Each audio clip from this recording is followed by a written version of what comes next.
Rather than write a conventional national history, one that concludes with the economic, political, and foreign policy challenges facing Japan, I decided to conclude this book with the global threat of climate change. I came to believe that with the specter of climate change looming so large on our collective planetary horizon, it would be equivalent to being in a state of denial to write a national history of a major industrial power, one that has contributed significantly to greenhouse gas emissions, without sustained attention to the short and long-term environmental consequences of that country's industrial decision-making. Think of it this way. Japan industrialized at the end of the 19th century, meaning that it has enjoyed the fruits of an industrial society for about a century and a half. If we look ahead a century and a half, that same duration of time, Earth is projected by some to warm by as much as 10 degrees or more, making much of it uninhabitable by contemporary standards.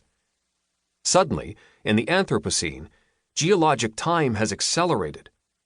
Japan has significant coastal development, with millions of people and trillions in investments scattered along its low-lying areas.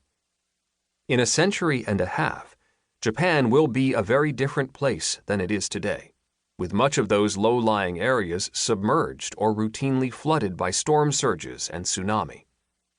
Because of its roots in Fernand Braudel's 1902-85 context of the historical longue durée, one lesson of environmental history is that the physical stage on which our past unfolds is unstable and dynamic, just like the human societies it supports and sustains. But climate change threatens to amplify that transformative process several-fold. That being said, this book is not an environmental history per se.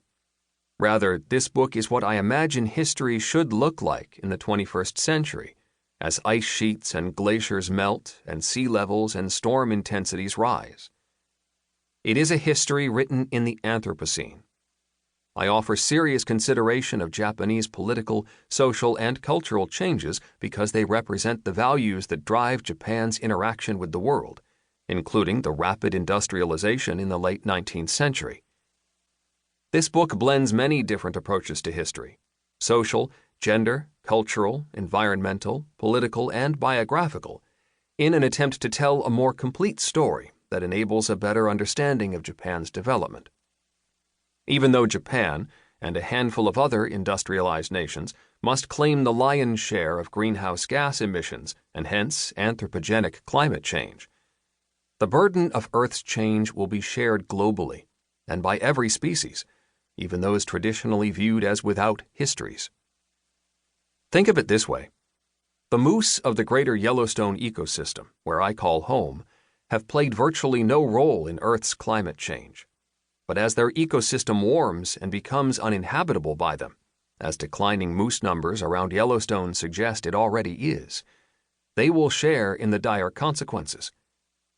The moral weight of assuming responsibility for these changes to Earth, maybe not for regional moose extinction, but perhaps for relentless flooding in Indonesia, and coming to understand the challenges they pose to our children, should be included in our historical narratives, at least at the meta-level of national and global histories.